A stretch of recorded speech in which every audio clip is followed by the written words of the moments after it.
Bom dia. Eu agradeço, reforço meu agradecimento de estar aqui. Agradeço o Vilmar pelo convite. Agradeço a todos vocês pela escuta, e pelo debate. Enquanto a gente estava ouvindo as apresentações, eu fiquei pensando na riqueza da diversidade que está nesse auditório, a quantidade de experiências que se encontram aqui. E acho que seria muito legal, depois dessa minha fala, que a gente fizesse mesmo um debate, O Vilmar fez essa proposta que tivesse um debate depois, porque a ideia inicial é que fosse uma mesa redonda, que virou uma fala, então que a gente possa debater. Até porque o texto que eu trago aqui é um texto que ele se tornará mais interessante se tiver um debate com mais opiniões mesmo, Então, me chamaram, o Vilmar me chamou para fazer uma fala, uma palestra, em cima, conceitos envolvidos em programas de revitalização linguística. Mas eu subverti um pouquinho e tentei trazer aqui uma interpretação de um tipo de revitalização linguística a partir do que eu tenho visto em algumas experiências de trabalho com povos indígenas. Então eu intitulei a minha fala como Território, Bem Viver e Revitalização Linguística, que tem muito a ver com o que eu já escutei aqui durante as apresentações, Eu escutei muitas coisas. Ontem, quando a gente assistiu o vídeo, também dialogou demais com o que eu tenho pensado e trouxe aqui para a gente conversar. Então, eu penso assim, que eu vou fazer uma proposta de debate e daí a gente vê como encaminha, tá?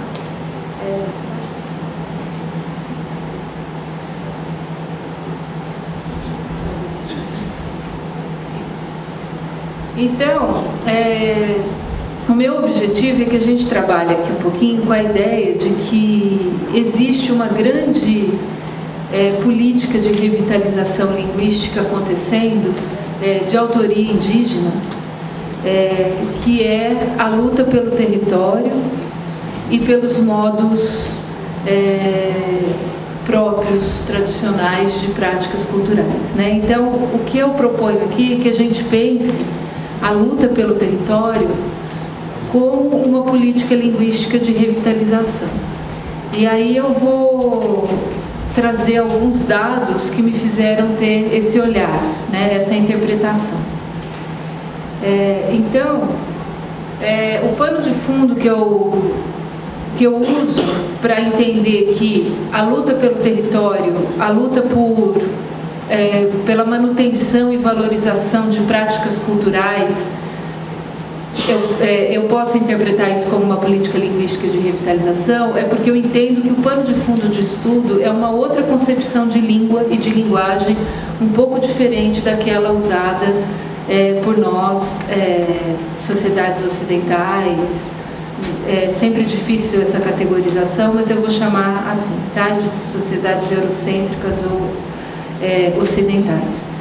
Então, são esses dois pressupostos que eu trabalho, que a revitalização linguística tem ocorrido, realizada por povos indígenas ao defenderem seu território, porque eles concebem a língua de um modo diferente do nosso. E antes de entrar nos exemplos, que são de 3 experiências que eu tenho vivido, eu gostaria de dizer que eu reconheço e entendo, que existem vários tipos de revitalização linguística. Por exemplo, no curso que eu trabalho, que é a Educação Intercultural, que é um curso exclusivo de formação de professores indígenas, lá na Universidade Federal de Goiás.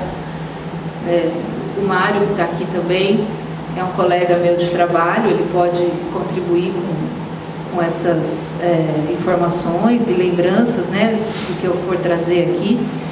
ele tem uma proposta de valorização, ampliação e revitalização das línguas indígenas, por exemplo, através do incentivo à publicação de artigos acadêmicos em línguas indígenas dentro da revista Articulando e Construindo Saberes Indígenas. Então, eu entendo que essa também é uma proposta de revitalização institucionalizada dentro de uma universidade pública. Assim como o ensino de línguas, que foi mostrado ontem aqui na revitalização do Estado de São Paulo, a produção de material didáticos, né, documentários.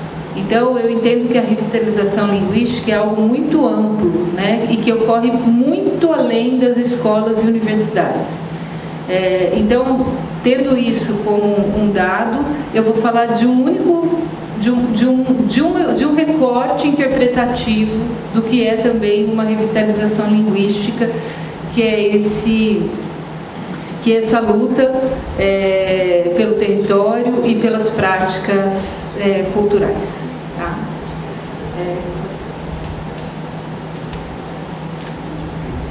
Então, eu vou trazer dados aqui de 3 experiências que eu tive, né? A primeira delas eu fui consultora de um prêmio Culturas Indígenas, que eu já vou falar um pouquinho disso.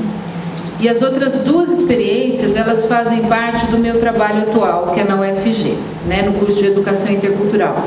Então, eu vou trazer alguns dados de um tema contextual, que é um curso que eu dou lá, que chama Oralidade e suas funções sociais, e depois eu vou trazer algumas experiências dos estágios e dos projetos extraescolares também da UFG, do curso de Educação Intercultural, que são projetos de pesquisa, né?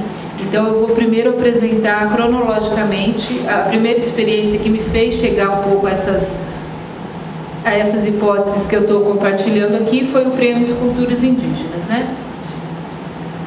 Deixa eu trazer para cá. Então, esse prêmio, eu não sei quem conhece, é uma iniciativa que está no em 2014, ela foi a 4ª edição de um prêmio que tinha incentivo do Ministério da Cultura e do Ministério da Educação, do Museu do Índio, e que era um prêmio setorizado. Então, por exemplo, eram projetos de autoria indígena, escritos por indígenas ou por suas associações representativas em várias áreas: arte, culinária, território e línguas. Eu fiquei responsável por ler os projetos da área de língua e fazer um resumo desses projetos. Eu não avaliei os projetos, a avaliação era às cegas por outro grupo. Eu lia, resumia e escrevi um texto final que foi publicado nesse catálogo do prêmio, né? Então, foram 50 projetos da área de línguas, enviados para a área de línguas, né? Desses projetos, essas características me chamaram muito a atenção, né? As ações propostas, que a gente chamava de iniciativa, todas elas eram locais no âmbito da aldeia ou, no máximo, de uma terra indígena, desde que a terra indígena fosse uma terra indígena pequena, né? As ações todas propostas recaíam sobre os usos linguísticos, né? Ou seja, a língua em tempo real acontecendo naquela comunidade, e sobre os modos de transmissão, né? Pouquíssimos projetos trouxeram iniciativas escolarizadas, né? Que você trabalhava, que eles propunham o trabalho com a estrutura da língua ou com alguns instrumentos linguísticos. Teve alguns projetos que propunham criação de dicionários, inclusive os Caingangue de São Paulo fizeram uma proposta comparativa de léxico. As propostas também tiveram como foco o uso cotidiano ou ritualizado da língua, em contraposição ao uso escolar, né? E os projetos, sem exceção, faziam propostas de ações sobre a língua, baseadas em alguma concepção de língua que pareceu bem distante daquela que a gente utiliza nos nossos manuais, né? Então, eu vou trazer alguns exemplos desses projetos, né? Os Apurinã, tem Apurinã aqui, né? Eu tive essa impressão. Então, os Apurinã da aldeia Copaíba, eles intitularam um projeto que eles enviaram assim, eu não sei falar, né? Pupicari Sanquiri, né? Que é o resgate da língua e artesanato do povo Apurinã. Ao longo desse projeto, eles explicavam que o objetivo era contratar um professor de uma outra aldeia Apurinã que já conhecia, que era falante do Apurinã. E o interessante é que a proposta deles era a contratação desse professor, mas no projeto todo, esse professor ele estaria, inclusive, trabalhando, no projeto não estava planejado que o professor ficaria na escola dando aula. Ele trabalharia com práticas culturais. Então, o artesanato era o foco desse projeto. Então, junto com uma revitalização linguística, e talvez mais importante do que exatamente essa revitalização linguística, vinha a rememoração de práticas culturais, no caso do artesanato. Né? Então eles diziam, né? Eles explicam assim para a gente, né? Que o professor para ensinar a língua e para nos ajudar a revitalizar as práticas tradicionais de produção de artesanato que dependem do conhecimento da língua.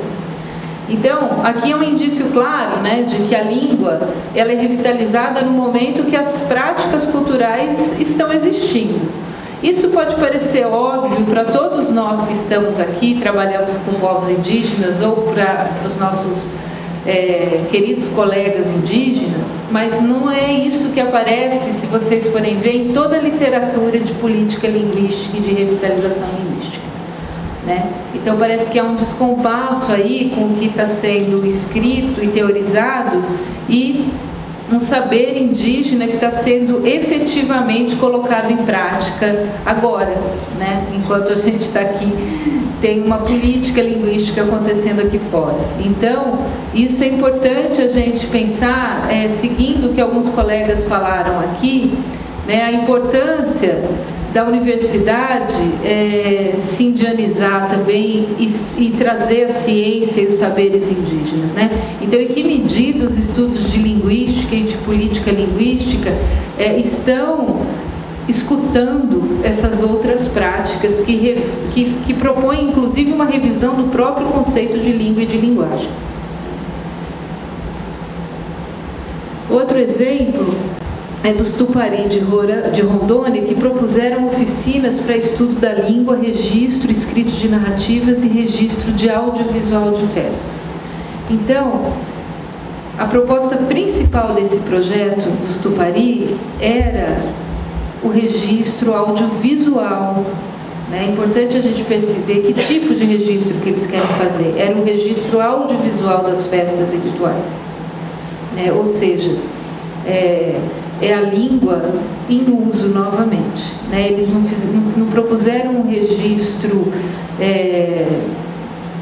gramaticalizado, seja em qualquer esfera linguística, de léxico ou de estrutura.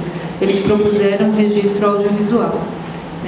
Em todos os projetos, a língua foi concebida, nos 50 projetos que eu li, tirando pouquíssimos, a língua foi concebida em seu uso efetivo, cotidiano ou ritualístico, na materialidade das práticas culturais e predominantemente aquelas práticas culturais tradicionais, não tradicionais no sentido de que está preso num tempo, mas tradicionais no sentido de que elas são transmitidas intergeracionalmente com as mudanças que isso acontece.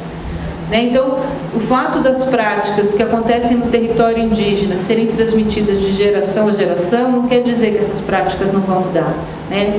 Eu não sou autoridade para falar isso, mas eu tenho observado isso do que eu escuto das falas indígenas, que as práticas mudam e nem por isso elas precisam deixar de ser transmitidas tradicionalmente. Dois outros projetos que eu avaliei, eles também eles deixam claro a relação entre território e fortalecimento ou revitalização linguística. Um deles é lá do Maranhão, dos Crenhê, né? Eles dizem assim: nosso objetivo é fortalecer nossa cultura e adquirir nosso direito de terra. Com o trabalho desenvolvido para valorizar nossa cultura, nós temos exercido nossa língua, ainda que escassa, em reuniões, cânticos, danças, na unidade familiar. É o nome do projeto, né? Clareando a mente do povo Crenhê para o amor, igualdade e paz. Esse projeto era um projeto, né? A gente precisa lembrar que eles enviaram esses projetos para uma categoria que eles escolheram e colocaram um X, que era valorização linguística. Eles não colocaram em valorização de artes, nem em valorização do território. Isso é muito indicativo de uma outra concepção, né, de revitalização linguística. O território aí é fundamental para que a língua continue sendo praticada, né, e, portanto, continuamente revitalizada. E o outro projeto é dos Terena de Mato Grosso, que eles também propõem um intercâmbio cultural. Eu acho interessante a gente pensar que eles não propuseram um intercâmbio linguístico, eles propuseram um intercâmbio cultural, também que um professor fosse lá e trabalhasse o ensino da língua com eles, né? E durante o projeto eles também explicam que o ensino da língua seria feito cotidianamente. E aí eles explicam por que eles pararam de falar o Terena, né? Por causa de uma questão territorial, né? Então, esse texto que está aí é de autoria deles, embora eu não tenha feito nenhuma marcação. Com o processo de adquirir o território numa luta de 20 anos no estado de Mato Grosso, os Terena não tinham uma estratégia de como ensinar as crianças na aprendizagem da língua. Os pais de família, os avós estavam focados na sobrevivência de seus filhos. O povo Terena não tinha um lugar fixo para as práticas culturais, porque cada período o governo mudava nosso povo de um lugar para outro, não tínhamos nossa terra definitiva, isso acarretou muito sofrimento para nosso povo, né? Foi através dessa situação que o povo Terena também sofreu na aprendizagem da língua materna, né? Aqui tem uma relação explícita, né? Não tem nem o que falar, não preciso falar nada sobre a relação língua e território. A Josileia Danisa Caingangue, num evento que ela foi lá no Núcleo TAC na Racan, ela fez uma palestra e ela fala algo muito interessante, que ela faz um relato, inclusive, sobre o tempo que os Caingangue viveram em acampamentos e o quanto isso foi impactante, né? E ela diz assim: só podemos ser pessoa no nosso território, né? Porque ela diz que o território é o que vincula os povos indígenas com suas ancestralidades. Eu acho importante a gente pensar isso também para pensar nos povos indígenas que estão fora do seu território, pensar nos povos indígenas urbanos, na desterritorialização. Isso é fundamental, né, para que a gente compreenda esse caminho que os povos indígenas estão fazendo com a retomada de saberes, com a retomada de terra, com a retomada linguística, e os que não estão em seus territórios. Eu acho que essa discussão que a gente está tendo aqui, ela contribui, inclusive, não para excluir quem está fora do território, mas para também incluir e que a discussão seja muito mais ampla, né? A outra experiência é de um tema contextual. O curso que eu dou aula, ele é um curso de formação de professores indígenas, é uma licenciatura, e ele tem uma característica que ele tenta, né, não ser um curso disciplinar. Então, a gente trabalha com outras... não com disciplinas, a gente trabalha com temas contextuais, que são grandes temas que a gente vai construindo também ao longo daquela carga horária de cumprimento do tema, né? Porque às vezes o professor vai com uma demanda, com uma ideia, e o curso vira para outro rumo, porque a demanda dos alunos é outra, né? A gente trabalha lá com 27 povos indígenas de 4 estados, Mato Grosso, Maranhão, Tocantins e Goiás, né? Então são bastante, é bem variado, né? São muitas línguas, são sempre... E isso também é uma coisa que eu gostaria de dizer aqui, que eu vi aqui, né? Essa conversa entre vários povos. Eu estou na UFG há um pouco mais de 3 anos e, embora tudo seja muito enriquecedor nessa experiência, eu sinto que o encontro dos povos é indiscutivelmente o que mais enriquece o fortalecimento da escola indígena e das línguas e dos saberes indígenas de um modo muito amplo, né? Porque é um contato muito grande, inclusive de povos que tradicionalmente eram inimigos, né? Então eles estão numa sala de aula discutindo, comparando suas línguas, né? Nesse último julho a gente estava trabalhando um tema que era narrativas orais e escritas, e eles escolheram trabalhar mitos. Então tinha 12 povos dentro da sala de aula para o trabalho com mitos, né? Então eles ficaram a semana inteira fazendo comparações de versões, né, de mitos. Eles escolheram não escrever seus mitos. Primeiro eles escolheram estudar o narrador.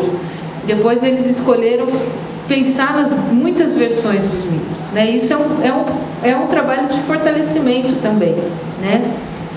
Então, voltando agora, que eu fiz uma pequena digressão, num outro tema contextual que eu fiz, que eu trabalhei em 2018 com a turma de linguagem, que é o pessoal que já saiu da matriz básica, que são 2 anos, e já escolheu se especializar na área de linguagem. Então, esse tema chama Linguagem Oral e Suas Funções Sociais. Aí a gente estava discutindo, né? Primeiro eu entrei em sala de aula, apresentei o tema e a gente tentou ir decidindo junto o que valeria a pena discutir naquela semana, né? A gente estava os povos que estavam ali representados, todos eram falantes de língua indígena. Então eles quiseram fazer o recorte de pensar as funções sociais da oralidade dentro das aldeias, né? Porque eles poderiam pensar na UFG, poderiam pensar nas cidades, poderiam pensar em todas. Eles escolheram pensar as funções sociais da linguagem, da oralidade dentro das aldeias. E aí eles fizeram um mapeamento linguístico de como essa linguagem acontece. E eu não sei o que dá para ver nesse mapa daí, mas esse é um mapa Camaiurá, de uma aldeia Camaiurá, e no Xingu, né? E todos os exemplos toda a escrita que está aí, ele dá exemplos dos contextos socioculturais de uso das línguas. Então ele vai mostrando onde que as línguas são, onde que a oralidade é usada, em quais espaços, né, geográficos dessa aldeia. E depois, quando eles foram apresentar, tem mais um. Então, esse é um mapa Chavante, que a ideia era isso, construir um mapa da oralidade, né? E como que eles fazem isso? Eles vão construindo esses mapas pensando em todas as situações de uso, né? É lógico que muitas ficaram fora, e essa foi a crítica deles, né? Eles falam, olha, a gente fez esse mapa, mas isso não representa muito do que é a oralidade nas nossas aldeias. E eles vão apontando usos, o jogo, a reunião. Então, em todas as situações em que eles pensam a oralidade, são situações realmente de comunicação, né? De interação. Então, como que você vai revitalizar uma língua se você não vai pensar na situação de uso, né? Então, por isso que há tantos projetos que foram enviados para o Prêmio Culturas Indígenas, eles não propunham diretamente revitalizar a língua, né? Eles propunham retomar o ritual, ou então eles propunham construir uma casa de cultura para que as assembleias, em língua indígena fossem retomadas e que se voltasse a fazer aquela assembleia, né? Então, teve um projeto que eles propuseram a criação dessa casa de assembleia, de reuniões, justamente porque eles já estavam avaliando que essas assembleias estavam diminuindo e eles não queriam que diminuísse. Então, um jeito de não deixar diminuir é criar algo lá. Eles pediam um apoio financeiro, né? Para criar de novo um espaço que lembrasse-os do que eles não poderiam perder, né? Que era esse espaço de uso da língua. E por fim, a terceira experiência que eu trago, que corrobora isso que eu acho que é importante a gente falar, de luta territorial como revitalização linguística, é o que a gente tem visto, né, lá no curso de educação intercultural, nos estágios e projetos extraescolares. Eu vou falar um pouquinho o que são, só para vocês entenderem meus argumentos, né? Os estágios, os nossos estudantes fazem 6 estágios, e todos eles, a metodologia que a gente usa é sempre a partir de um tema contextual. Então, eles escolhem um tema, que pode ser um tema intercultural, pode ser um ritual, por exemplo, pode ser intracultural, pode ser um tema intercultural, que pode envolver questões de saúde, questões de lixo, né? Então, a gente trabalha muito com essa ideia de uma construção de um saber intercultural, né? Que a Maria do Socorro Pimentel, que é uma das fundadoras do curso, ela costuma dizer que a interculturalidade que sustenta o curso de educação intercultural no Núcleo Tacna-Racan, ela é uma interculturalidade crítica, né? Que ela demanda sempre uma reflexão política sobre o contato. Então, o saber que é gerado a partir da produção intelectual dos estudantes indígenas do curso Tacna-Racan é uma produção que não é nem o saber tradicional, evidentemente, e nem um saber só acadêmico universitário, né? É uma confluência desses dois saberes para que algo novo seja construído e, de preferência, utilizado na escola, já que a gente é um curso de formação de professores, né? Então, esses espaços de produção desse conhecimento intercultural, eles são predominantemente os estágios e o projeto que eles fazem para concluir um curso, que é o que a gente chama lá de projeto extraescolar. Então, eles têm algumas características, né? Todos eles partem de um tema contextual que vai ampliando. Então, por exemplo, eu oriento temas contextuais no projeto extraescolar, por exemplo, como conhecimento sobre o céu, cortes de cabelo e de sobrancelha, calendários, né? No estágio já tem outros temas, que é o uso da tecnologia em terra indígena, a relação disso com pornografia, o excesso de lixo e a relação do lixo com a alimentação. Então, tem vários temas que vão permeando essa construção desse saber, né? E os estágios, eles vêm em forma de relatório para a gente, e eles publicam também nessa revista que eu acabei de falar, que é a revista Articulando e Construindo Saberes, que é uma revista online que está lá na página da UFG.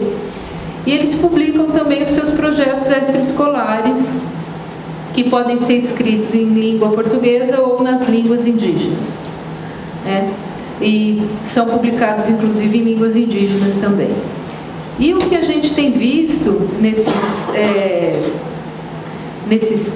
nas escolhas dos temas, tanto do estágio quanto do projeto extraescolar, é o que a Maria do Socorro tem chamado de pedagogia da retomada, né? Que tem vindo uma retomada de conhecimentos indígenas para essas escolhas de tema de estágio e de projeto extraescolar, né? Então, um dos temas que que aparece muito, que eu estou orientando um, inclusive, que é esse que eu coloquei aí, que são, eles falam assim, né? A gente quer pesquisar o respeito, né? Daí, então tá, vamos lá pensar o que é o respeito. E o respeito, assim, é muita coisa, né? Mas, assim, de modo muito resumido, são essas regras, né? Os termos de parentesco, as regras de uso intergeracional, vertical ou horizontal.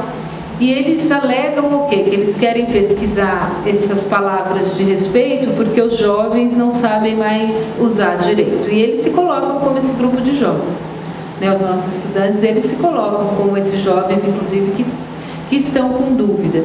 E aí eles vão fazer uma pesquisa dentro da comunidade com quem eles julgarem que sabe.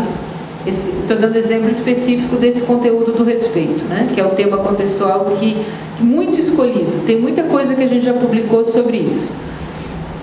Então eles vão pesquisar junto com os seus sábios, né? Como que é isso? O que é exatamente ter respeito? Por que um ancião tem dito que os jovens não têm mais respeito, não sabem mais respeitar, né? E junto com esse conhecimento vem a língua, né? Então, por exemplo, muitos termos de parentesco esquecidos, a gente tem alguns exemplos do Xerente, que o Mário pode falar, de que mas agora ninguém mais fala os termos na língua para pai e mãe, né? Então, existem as pesquisas, eles vão fazer a pesquisa de um conhecimento que eles percebem que eles querem, não precisa nada, eles querem retomar, e nesse processo de retomada, né, pedagogia da retomada, de retomada de um conhecimento, a língua está junto, né? Então não há separação, não tem como, pelo que eu tenho visto, retomar a língua nesses contextos sem retomar o uso da língua, né? E a língua é usada sempre numa situação real, seja no cotidiano da vida dessas pessoas ou numa situação ritualística da vida delas, né? Então, eu trouxe dois exemplos, né? Um exemplo desse nosso aluno Ricardo Teuachi Javaé, que ele escreve assim no artigo que ele escreveu: a importância do conhecimento do parentesco o nome do artigo é esse, né? A importância do conhecimento do parentesco na educação escolar indígena e intercultural do povo javaé. Esse é um relatório de estágio que ele publicou, né? E ele justifica, né? Assim, estudar os parentescos e a importância dos cumprimentos e fortalecer a valorização do conhecimento do nosso povo, né? O parentesco, todo mundo, né, sabe que talvez seja a coisa que mais une língua e conhecimentos, né? Língua e não língua, né? A gente não consegue pensar o parentesco se a gente não pensar numa estrutura de relações sociais nomeada, né? E eles repetidamente identificam que o parentesco é um bom tema de estudo, né? E sempre nesse mesmo movimento, eu quero retomar um conhecimento que eu identifiquei que está sendo ameaçado e retomo a língua junto, né? Por fim, tem mais esse exemplo que é de um Chavante, é do Michael, ele está no mestrado em antropologia agora. Esse texto é de quando ele estava ainda cursando a educação intercultural, né? Ele escolhe fazer uma pesquisa sobre o corte de cabelo, também identificando que havia algum problema, né? Então ele resolve fazer essa pesquisa. Daí ele diz assim, que então é preciso conscientizar os jovens, e ele se coloca como esse jovem que também precisa ser conscientizado na escola e na sala de aula, e também reunir os jovens, aqueles que não estudam, no centro da aldeia, juntamente com o ancião e comunidade, para fazer palestra através da fotografia antiga e da atual, junto com o ancião, explicando qual é o fundamento do corte de cabelo. De novo, né, uma prática cultural que vai ser retomada através de um evento linguístico formal, no caso, que é a palestra no pátio, né, Chavante. Então, aí para abrir para o nosso debate, é isso, reforçando o que eu falei, né? Esses dados todos foram porque eu tenho entendido cada vez mais, né, os pesquisadores, intelectuais e professores indígenas, né, ao defenderem seus territórios e ao manterem e retomarem práticas culturais, estão executando micropolíticas de revitalização e fortalecimento de suas línguas, né? Uma vez que, né, em diferentes graus, né, e isso eu tenho visto com os povos que eu tenho trabalhado, né, existe uma consciência, né, do grau de vitalidade dessas línguas, né?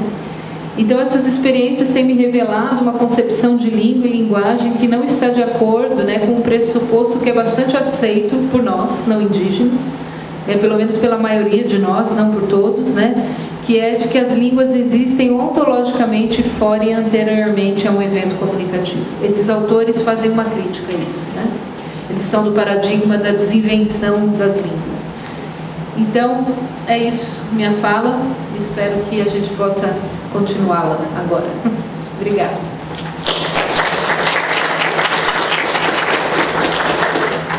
Então, essa pessoa, de todas essas referências, muito querida nossa, ela vai dirigir essa mesa. Obrigada, Vilmar.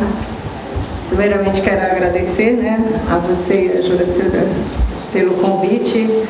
É uma satisfação estar novamente no Elesi, né, encontrando velhos amigos mesmo, porque pra gente velho é pessoas experientes, né, então é um prazer estar nesse grupo de velhos, né. Então, como eu falei, eu sou apixana e fiz a licenciatura intercultural, né, na Universidade Federal de Roraima, como mencionou o professor Helder pela manhã.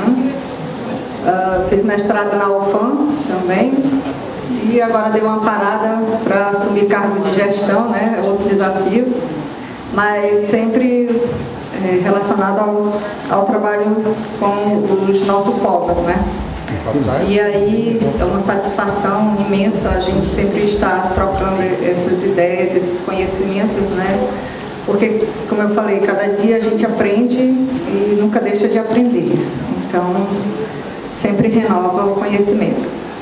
Então, para esse primeiro painel, eu vou, que é chamado de Projetos de Revitalização Linguísticas com Línguas Tupi, vou convidar os nossos parentes, Cleitinilson Marcolino e Andeva Guarani, de São Paulo, para compor a mesa.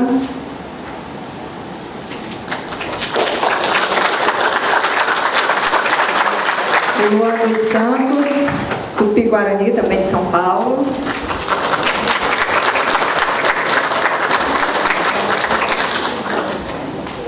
A Marina Cíntia da Silva, Guajajara do Maranhão. E a Rosana Brasil Cardoso, Munduruku do Pará. Então, Munduruku do Amazonas. A Rosana está dizendo, é porque tem Munduruku do Pará também, né?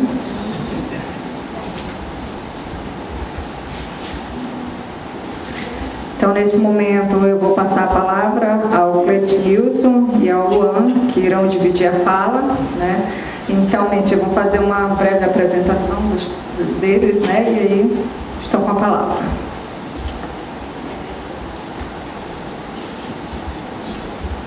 Carona, pelo chama a Udu, Underwood, uma do Parapi, a Cleitinilson Alves Marcolino. Bem, boa tarde a todos, né? Sou Cleitinilson Alves Marcolino, sou da terra indígena de Araibá, da aldeia Limeu da Ju, Havaí, São Paulo, região de Bauru, região centro-oeste do estado de São Paulo. Tá? Por hora é isso, os colegas apresentaram. Caro Porão, Pamelpé, Tirerano Ampucá, Piaçaguarapuguá, Tchadiroiaeté, Apanha, Pentereué, Tcherintarequera, Co Unicampo, Tchema, Abotsapindeu, Baela Orerecó. E agora vamos dar início falando um pouco sobre o nosso trabalho, como está sendo esse processo de revitalização nas nossas comunidades. E agora o nosso parente vai estar iniciando, falando como está sendo esse processo no território Tupi-Guarani de Araribá, né? Bem, vamos lá.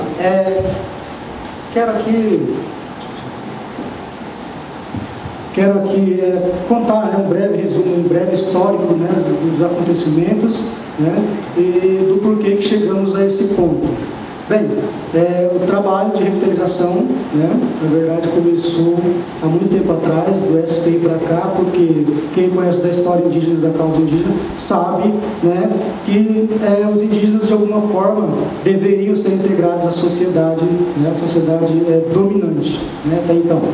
E por conta desses motivos, né, eles tiveram que deixar de praticar a sua própria língua, em termos de sua própria cultura, para poder serem considerados cidadãos, hoje cidadãos. Bem, e daí então, por conta desses motivos, né, muitos, no caso dos nossos parentes, né, principalmente lá da aldeia do Guiraju, né, eles pararam de falar porque tinham medo de represálias e coisa e tal, né. Daí então foi deixando de lado, né, que acabou, mas ficou adormecida, ficou esquecida. E essa prática, né, da língua, no cotidiano, ela veio caindo no esquecimento. Por conta disso, mais ou menos aí, meados de 90, 95, né, o meu tio, né, alguns que talvez até conheceram, né, o finado Vladimir Marcolino, Arucauju, né, ele procurou então o professor Vilmar, na época, né, para poder desenvolver esse trabalho da língua escrita,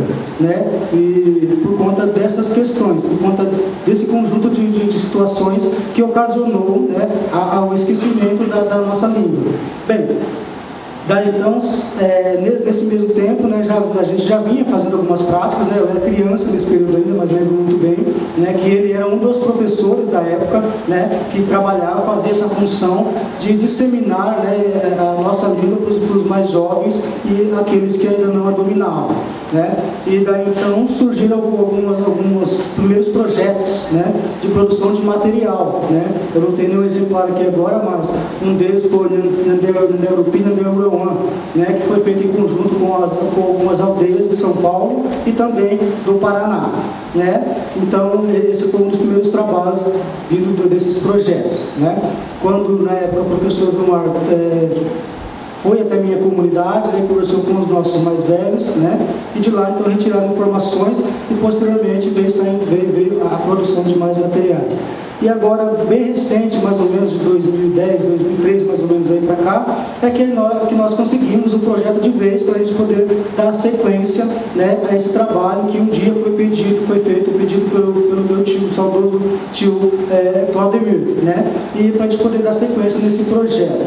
Bem, nesse período então, né, nós, na nossa comunidade, quem dominava ainda essa prática da língua falada era só os mais velhos, né? Os nossos anciãos, né? E os mais jovens estavam deixando de falar, deixando de fazer. Então o interesse pela questão linguística, pela língua no caso, era assim, difícil, né? Muitos não queriam por conta dessas situações, né? Daí então o trabalho vem sendo desenvolvido, né? E todos agora, assim, de um modo geral, uma visão mais ampla de toda a situação, pós os acontecimentos, né? Estão todos, sim, conhecendo bem, né, a questão da língua. Muitos já voltaram a praticar, inclusive os mais velhos, né, já voltaram a praticar novamente, né. Então nós estamos somente agora ampliando o nosso repertório, né, sabendo que na nossa situação a língua não morreu, ela ficou um pouco esquecida e adormecida. Então nós só estamos revivendo ela, tá? Bem, seguindo ainda, uma das mudanças, né? Lá atrás ninguém falava, hoje a maioria já está praticando, né? Então falando novamente a nossa língua, né? E o que não mudou? O que não mudou é justamente a questão da língua. A língua permanece do mesmo modo, né? Tanto que nas oficinas de gramática que nós tivemos recentemente, que a gente vem tendo recentemente, as falas, né, os registros lá do Montoya de 1600 para cá, a fala, né, a escrita, a pronunciação não mudou em nada, né? Então a língua permanece viva do mesmo tempo de 4 séculos atrás, aí, aproximadamente. Tá? Então é uma das coisas que eu gostaria de falar. Enquanto experiência própria, eu mesmo falando, né, em particular, aprendi bastante, ajudei a desenvolver o trabalho, fiz parte de todos os trabalhos de gramática desenvolvidos até aqui, né? Muito gratificante para mim, enquanto raiz dessa comunidade, né? Morador nativo dessa comunidade, da aldeia Limoeiraju, né? Tupi-Guarani Nhandeva, tá? Para quem não conhece, não sabe ainda, tá? Então, esse é um breve histórico de toda essa situação na qual o projeto chegou até a gente e como ele nos beneficia. E, com certeza, vai continuar beneficiando ainda mais.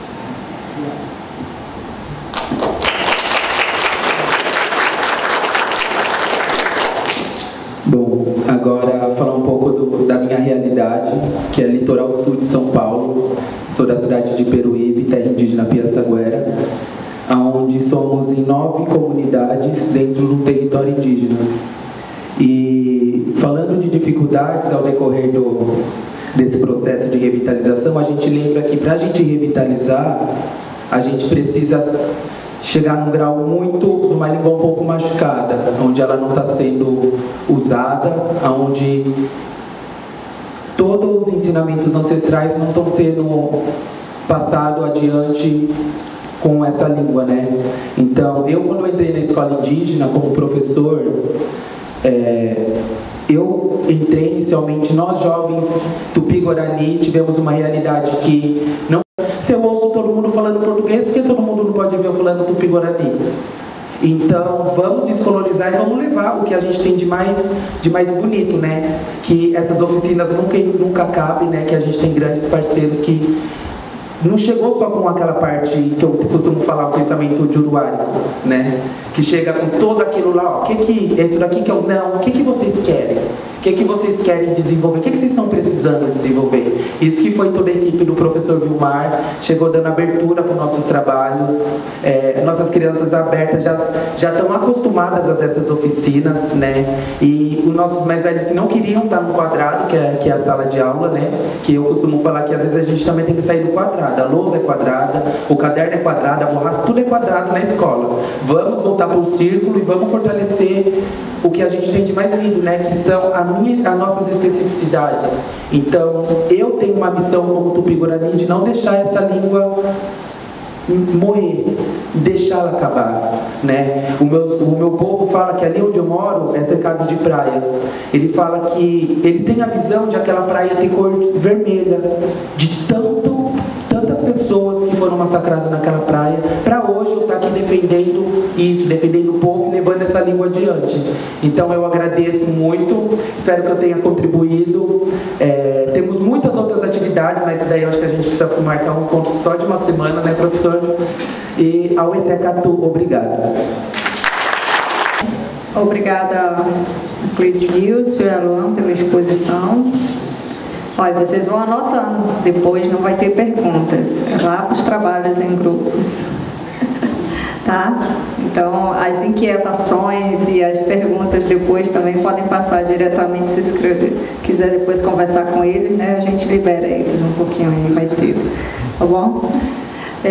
Então, eu passo a palavra agora para a Marina Cíntia da Silva, Guajajara do Maranhão. Sarecaru. Marina Guajajara, Recorral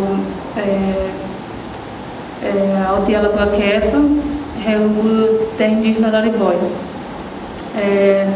Boa tarde, eu sou Marina Guajajara, do Maranhão, Terra Indígena da Araribóia, Aldeia Lagoaqueta.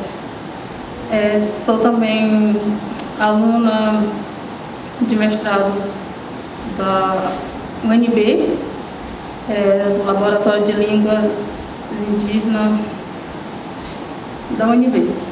E aqui vou apresentar um trabalho que é sobre revitalização da língua do povo Guajajara, mas é um projeto que está envolvido o Fábio Bonfim Duarte, que é da UFMG, que ele tem feito um trabalho com a gente já desde 2014. antes de eu pensar em fazer mestrado. E a gente, somos uma equipe de 4, o Fábio Bonfim Duarte, o Kézio Camargo e Cíntia Guajajara, que é minha mãe.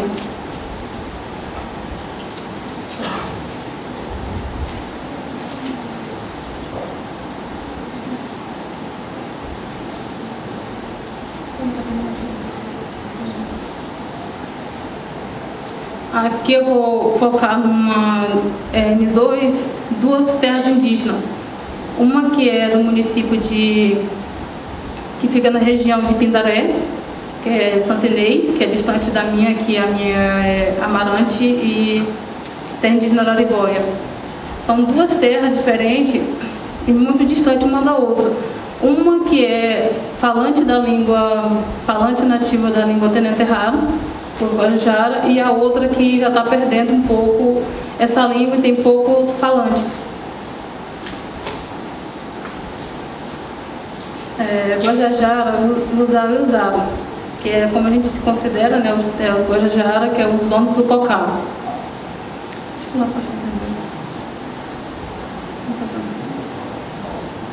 Então, os Guajajara pertencem ao subgrupo, subramo 4 da família Tupi-Guarani, que é onde tem as outras línguas, né, que a gente se acha, somos todos parentes e entendemos um pouco da língua de cada um. Tem um parentesco, além de ter um parentesco muito grande, a gente se encontra em vários lugares da língua, né, mas que mais lá na frente a gente se separa um pouco por algumas diferenças, mas que sempre a gente vai estar encontrando palavras em contextos que a gente vai estar se aproximando através da língua. Então a população dos Guajajaras são cerca de 25 mil pessoas e que a maioria dessas pessoas é meio dividido. Muitas aldeias, existem muitas aldeias que são falantes da língua Guajajara e outras que já estão perdendo um pouco a fala e a língua materna. Então todas as terras indígenas são habitadas pelos Guajajaras e estão localizadas na região central do estado do Maranhão, mais precisamente da região do Rio Pindaré, Grajaú, Miarim e Zutil. Aqui a gente vai primeiro falar sobre a terra indígena Caru, onde o professor Fábio, quando a gente estava com o nosso projeto de trabalhar com material didático, a gente foi fazer um seminário, uma oficina, e o professor Fábio, quando a gente chegou nessa comunidade, a gente reuniu todos os professores, algumas lideranças, e o professor Fábio perguntou quem era falante da língua materna. Ele esperou alguns minutos e ninguém ergueu a mão e ninguém disse nada. Ele perguntou para a turma, o que está acontecendo? Aí teve uma professora lá que falou, professor, aqui na sala de aula ninguém é falante da língua mais. Aí de início, porque o Fábio já tinha trabalhado na nossa comunidade, ele ficou meio triste no momento. Como a gente vai trabalhar na produção de material didático com uma turma que não fala a língua do seu próprio povo? Aí foram procurar na comunidade alguns falantes e encontraram um cantor e algumas famílias que, contando todas, são acho que umas 12 pessoas que falam a língua. Aí foram procurar um cantor e levaram para a sala de aula para poder ajudar nas tarefas, nas atividades.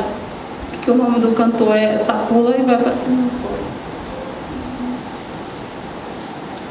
Aqui, esse cantor que está com maracá, era o único que fala a língua, mas que a partir do momento que teve a oficina, que cada um foi compartilhando a história, né, contando a história de vida, questão da língua, da comunidade, foi um impacto muito grande para ele se autoavaliar a questão da língua indígena, a questão da sua própria língua materna. Aí aqui está o professor Fábio, que tem nos ajudado bastante na produção de material didático. Essa que eu mostrei foi a terra indígena Caru, que não é muito distante da minha, né? E um pouco da realidade deles. E que como eles viram a questão da língua indígena e a questão da revitalização, eles não estavam muito, não tinha alguém para ter um posicionamento maior. Aí fizeram alguns projetos e agora estou fazendo intercâmbio com a terra indígena Araribóia, que é para poder pegar mais conhecimento, porque como é a mesma língua, é o mesmo povo, então como tem poucos falantes, então está fazendo esse intercâmbio entre as duas terras indígenas, tanto na parte da fala, das músicas, das danças, está trazendo um novo... Então, a primeira oficina veio trazer um novo olhar, um novo pensamento para aquela comunidade. Agora, passando um pouco para a terra indígena Araribóia. Essa aqui é uma foto que é da minha mãe, lá na nossa escola, na minha pequena comunidade. E aqui já é a terra indígena Araribóia. Aqui foi um dos primeiros encontros que a gente teve na Lagoa Quieta, onde tem bastante professores. Aqui tinha mais professores indígenas.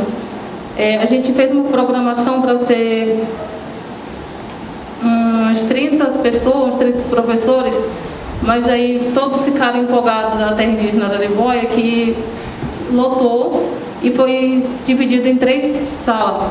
A aldeia pequena e só tinha uma escola com 2 salas, a gente teve que improvisar outra, mas que despertou um pouco o olhar dos professores indígenas na questão da língua, na valorização, na revitalização, como a gente poderia estar fortalecendo a língua guajajara, porque ela ainda está viva, mas só que vem sofrendo algumas mudanças.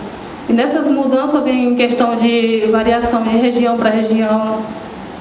E quando a gente encontra com outros professores de outra região, existe uma política muito grande na questão da quem está mais certo na escrita, na ortografia, na gramática. Mas aí, como a gente está com esse projeto, a gente vai estendendo para outras regiões, para que nos materiais didáticos, nas narrativas, nas gramáticas, tenha participação de cada região, para que nenhuma, para não criar aquele ciúme de um está mais certo, o outro está mais errado. Mas esse projeto tem sido muito bom, porque tem despertado bastante tanto os professores como os adolescentes, aquelas pessoas que de alguma comunidade que não praticavam mais a língua materna, voltaram a ter mais interesse, outros já começaram a se inscrever nas licenciaturas, na educação intercultural na UEMA, que é no Maranhão, e na UFG, que é em Goiás. Então está se dividindo os grupos de professores justamente em busca de conhecimento e saber como trabalhar a questão da língua e da cultura nas comunidades indígenas, nas escolas indígenas. Aqui é o momento que a gente começava a corrigir as narrativas. E sempre no meio, nos intervalos, tem as cantorias, que cada região vai cantar um pouco uma música e fazer comparação nas palavras da música. Então, nas narrativas que a gente produziu, tem bastante música, então de cada região tem a participação e a música, que é para poder diferenciar um pouco tanto na letra da música como no ritmo dela. Aqui é uma colaboradora, né, que ela não é professora, mas ela é agente de saúde de uma terra que fica no centro da mata, que fica muito distante da cidade, e ela sempre está disponível também em todos os encontros das oficinas. Ela está sempre disponível para ajudar e tirar dúvidas dos outros colegas. Aí aqui está a coletânea de narrativa Guajajara, que foi produzida durante as oficinas, durante esse curso que o professor Fábio tem nos ajudado. Aí foi produzido interpretação de texto, esse aqui é o caderno de atividades. Então foi 2 livros.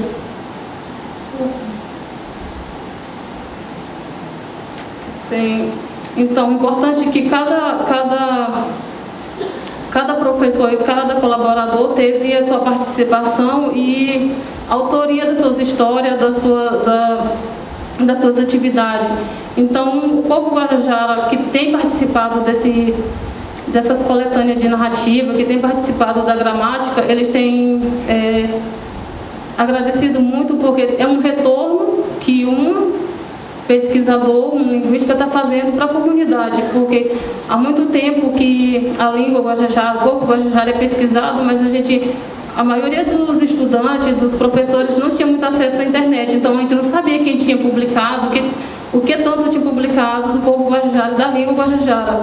Então, tem sido uma gratificação, porque eles pegam um livro, pegam a narrativa e vê que tem o nome dele ali como autor daquela narrativa. E uma das grandes dificuldades que a gente tinha era de poder contar os números, os numerais, né? A gente não tinha, até o ano passado a gente contava só até 3. E aqui foi um aluno da UEMA, lá do Maranhão, que iniciou a escrever e pesquisar como ele poderia estar relatando e falando como pode chegar até em 24. Aí teve uns que chegaram até em 10, outros em 15, então foi um trabalho coletivo para poder chegar até em 90, né? Então foi várias pessoas para poder chegar em uma solução e poder pegar os números de todo mundo. E é só isso. Obrigada.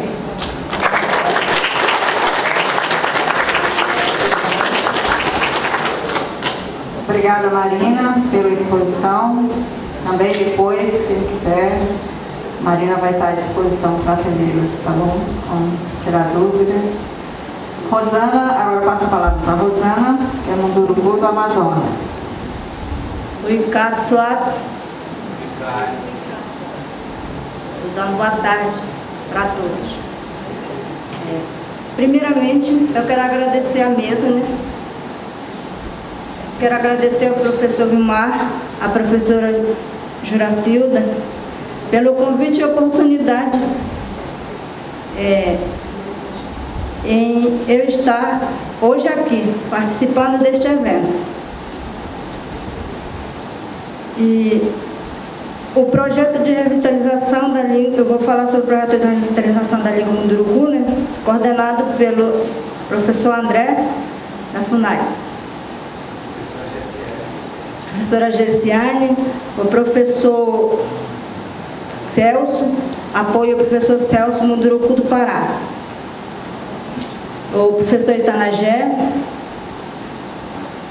Então, o projeto Iaunha está bem, que é a Casa da Língua, trouxe para nós, o povo Munduruku, da terra indígena Quatalaranjal, um incentivo muito grande, porque o nosso povo já estava esquecendo a língua Munduruku. Só os anciãos que ainda falavam. Aí a gente morre, né? Nasce, cresce e morre. Então, aqueles que ainda falavam, morreram. Hoje se encontra só a vovó Esther, na aldeia, falante ainda da língua Munduruku. Então, o projeto está nos apoiando muito. E contribuindo com nós na comunidade. Porque alguns professores não sabiam escrever na língua munduruku. Nós não tínhamos uma letra certa para escrever. Um escrevia de um jeito, outro escrevia de outro, né? Então, era muito difícil para nós aprender dessa maneira. E com o projeto agora, nós temos o professor Celso, que está como apoio dentro do projeto, né, para nós ajudar na escrita, na fala, no som da fala. E por isso a gente tem que valorizar. Nós temos que valorizar a nossa língua materna, porque ela é a nossa identidade. Onde quer que esteja, se nós souber falar, nós somos indígenas. Aqui em São Paulo, nós somos indígenas. Em Manaus, nós somos indígenas em qualquer lugar que chegarmos. E nós não temos que deixar esquecer, perder. E nós já estamos também trabalhando com as crianças na escola. Eu sou professora da rede municipal. Eu já venho trabalhando há alguns tempos com os alunos na escola, com cantos, com brincadeiras. Isso faz com que a gente também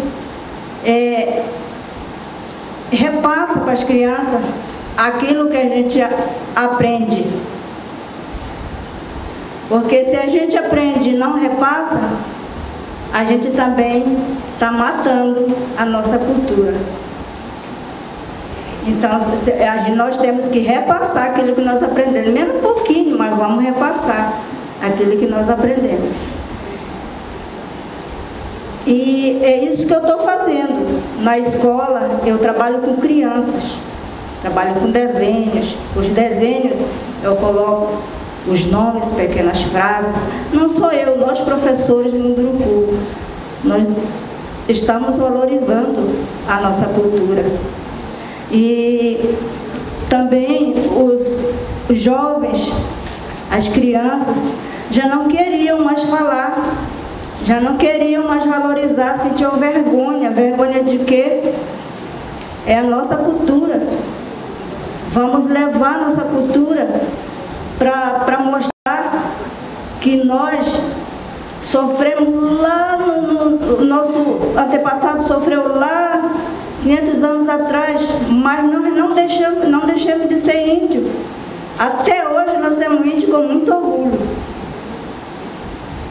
E por isso, hoje eu estou aqui defendendo a minha cultura e defendendo a cultura de todos os povos, que não deixe de falar. Essa é a nossa escrita hoje, já que nós estamos ensinando na escola, escrita pelo professor Celso, como apoio, ele está nos apoiando lá, né? Muitas coisas a gente ainda errava um pouco, mas como ele está lá acompanhando o projeto, ele está nos ajudando bastante. Então, a gente trabalhou com esses cartazes aí que vocês estão vendo. Esse é na língua Munduruku. E a gente está levando para as escolas, tanto do estado quanto do município. Esse aí, eu não sei se vocês conhecem, mas é o professor André, no dia da oficina que teve lá no Quatá. Então, aí teve o professor Celso, e cada um que sabia escrever uma frase, uma palavra, né, ia lá no quadro e escrevia. E como o professor André também é meio munduruku, ele foi lá e escreveu. Esses foram os cartazes também, com frases que a gente pode usar no dia a dia. Colocar na comunidade, nas escolas, na igreja, na sede, né? Lá no evento que haver. São frases do nosso dia a dia que a gente está iniciando. Essa é a vovó Esther. Vovó Esther é uma senhora que tem 100 anos. Ela foi e é uma pessoa, uma biblioteca ainda viva em nosso meio.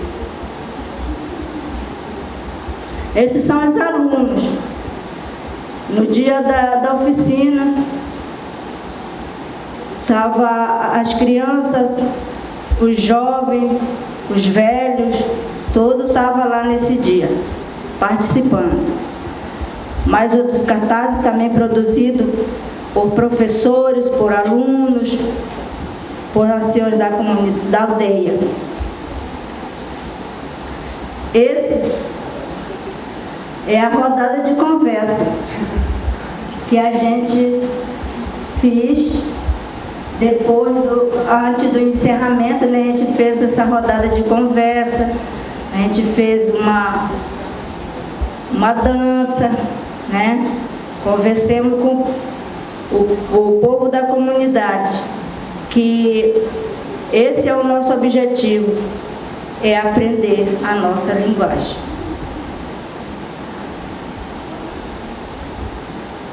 Então,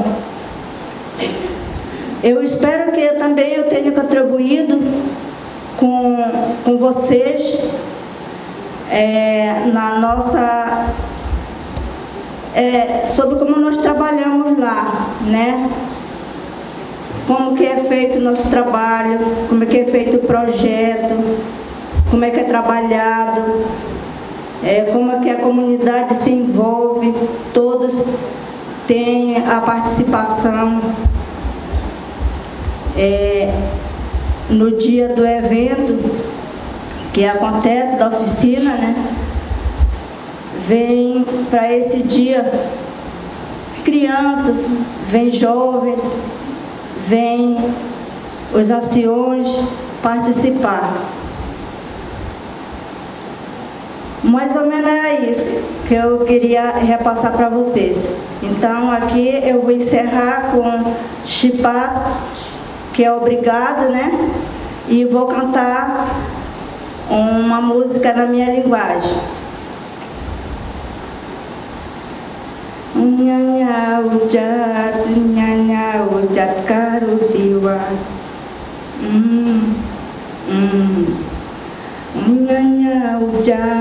Nyanya ujat karutiwa. Tukadu abeku dip karudiwat. Tukadu abeku dip karudiwat. Benya ke karudiwat. Benya ke karudiwat. Chipá.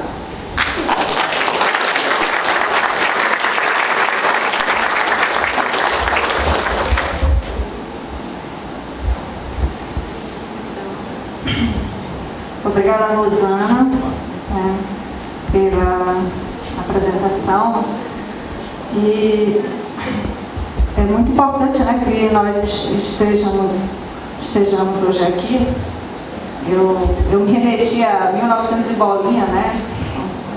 Quando a gente discutia que escola queremos, que escola temos, que escola queremos, né? E quando a gente falava das grandes discussões que nós tínhamos sobre a questão desse fortalecimento da língua indígena, né, e desse adormecimento da língua indígena, né, como é que nós íamos fazer isso, né. Então, quando todo esse trabalho de tantos anos, né, e a gente hoje vê esses resultados, né, nos satisfaz, porque a gente sabe que na área de educação são muitos anos, né, para a gente atingir resultados e para a gente ver.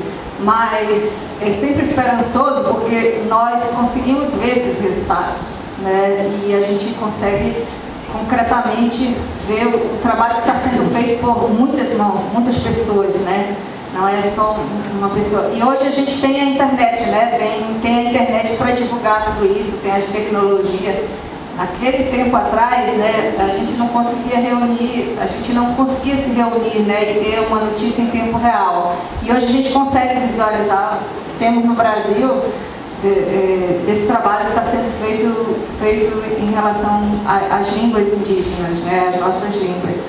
E eu lembro que uma vez eu fui na comunidade onde eu morei por muitos anos, né, que não é a minha comunidade de origem, mas é o Apixana.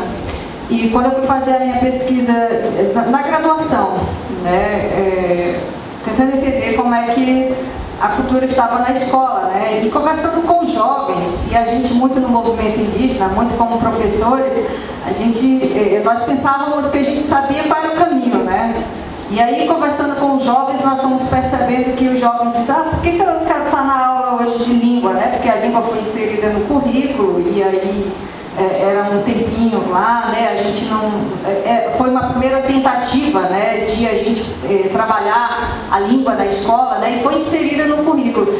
E aí, conversando com os jovens, eles diziam, né, professora, não tem como. O que o professor ensina desde da primeira série, né, que naquela época era série ainda, desde a primeira série até o ensino médio é a mesma coisa. Todo ano ele repete a mesma coisa, né? E aí ele foi dando, os jovens, na conversa com os jovens, eles foram dando indicativos do que eles queriam, né, aprender, né, do que eles...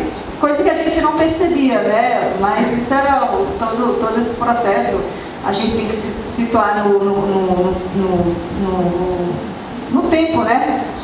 Eram outros tempos, né? Outras formas. Então, eu vejo aqui, por isso a importância desse evento, né? Para a gente ter esse mapeamento, para a gente saber, para a gente ouvir essas experiências, saber como nós vamos trabalhar, né? Eu acho que o que temos até hoje? Eu acho que essa pergunta do Elesi, né, o que temos e o que podemos fazer mais pela frente, né, mediante essas experiências, essas trocas. Então, a gente agradece a participação e a exposição.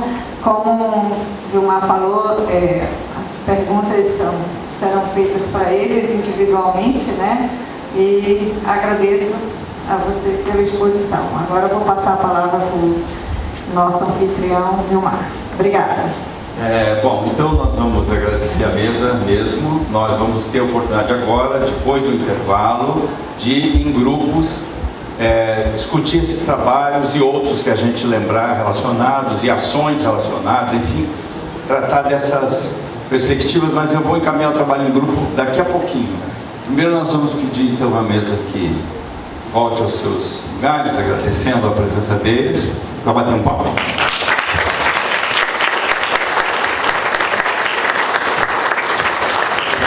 Então, concluindo, ontem eu terminei, depois me lembrei que faltavam 2 slides, mas principalmente esse último. O primeiro, então, é a revista Caleidoscópio, é a primeira referência que vocês têm aí.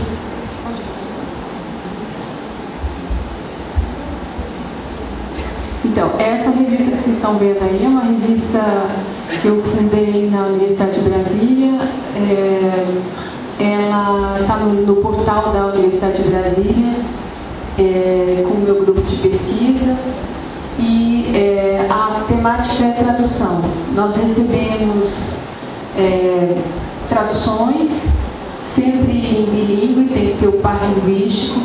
Nós publicamos artes também, poemas, contos, imagens, fotografias, publicamos entrevistas, artigos analíticos, que eles tenham sido traduzidos ou não, resenhas de livros, resenhas de tradução, e a temática é sempre algo que tem a ver com a tradução.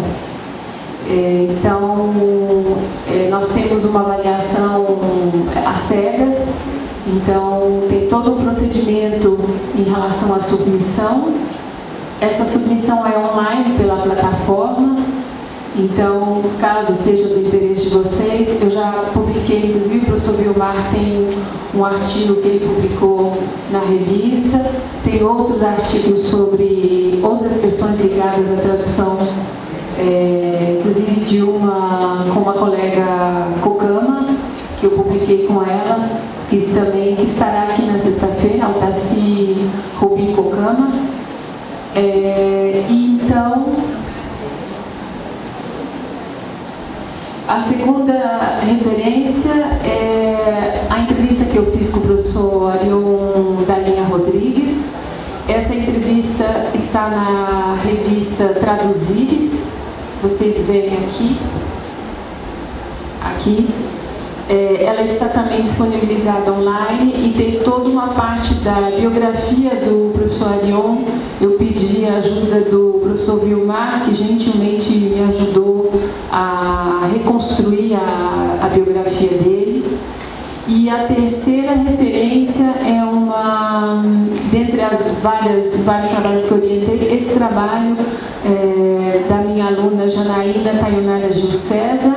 O professor Vilmar também esteve na banca, uma banca de mestrado, e ele trata justamente do professor Arion Rodrigues como tradutor, não como linguista, mas como é que ele, como linguista, utiliza as técnicas e os conceitos ligados à tradução para o conhecimento das línguas indígenas. É um trabalho que tem uma dimensão histórica, porque o corpus foi a tradução do Arion Rodrigues do Jean Bléry, aquele texto de 1588, se não me engano, publicado na França, 1480. E então esse trabalho também está online, ele está no repositório de teses da Universidade de Brasília, Domesticação e Estrangeirização do Texto Científico de Arion Dalinha Rodrigues, Línguas Estrangeiras, para o Conhecimento das Línguas Indígenas, um mestrado que foi defendido em 2013. Então é com isso que eu queria concluir, agradeço a atenção, vou passar aqui para o meu colega professor Mário. Gente, já continuamente falando de traduções, eu simplesmente aproveitar para apresentar um trabalho, na verdade não é meu particularmente, eu só tenho um texto, um artigo dentro desse trabalho. Vocês sabem, no Paraguai, língua guarani oficial,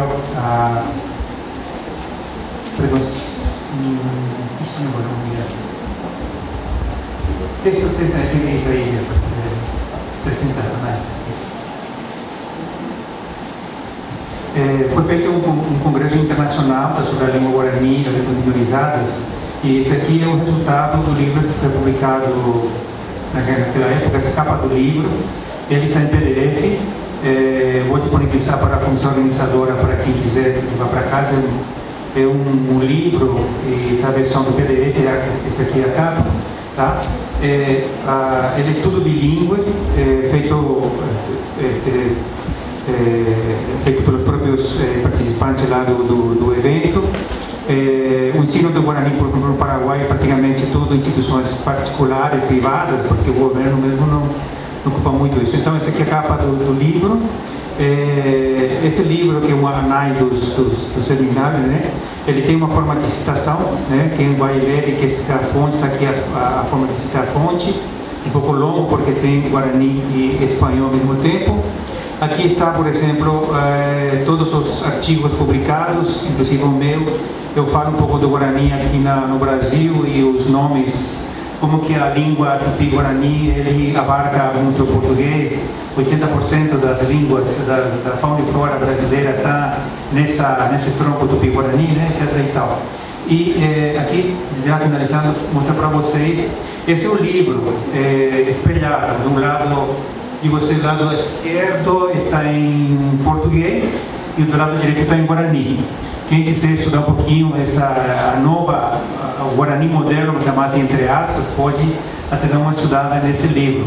Aqui, por exemplo, estou apresentando justamente da minha colega e companheira de vida, a professora Laura Fortes, que publicou em português. Ela enviou o texto em português e a equipe traduziu em Guarani. Imagina se uma brasileira publicando em Guarani moderno, um artigo científico. Então, essa simplesmente é a parte inicial do artigo. São vários, em torno de 20 a 25 artigos científicos publicados nesse livro, que eu vou deixar para a comissão organizadora colocar algum no Facebook ou algum mídia para vocês em PDF, tá bom? Então é um trabalho que a gente está fazendo de publicar, de dar força e empoderamento à língua, que a língua guarani também é uma língua, qualquer língua indígena também pode ser uma língua científica e acadêmica, né? Dependente das críticas que muitas vezes sofrem por parte dos linguistas puristas, mas a gente se arrisca. Você até pode perguntar, mas quem vai ler? Talvez tenha pouca gente que vai ler, mas pelo menos estamos dando força e empoderamento a essa língua indígena, tá bom? E novamente agora dia 3, 4 e 5 de outubro vai ter outro congresso, continuando esse último, tá? É isso, gente. Temos contatos. Eu tenho um site chamado www.guarani.pro.br, onde tem vários materiais do ensino de língua guarani, tá bom? Meu nome é Mário, sou da Unila, obrigado. Mário, obrigado. A gente vai pedir que o Mário vai passar esse arquivo para o Pedro, que depois vai mandar para todos os e-mails da nossa... Eu vou deixar aqui nessa computadora, já não sei se aqui, eu vou deixar aqui.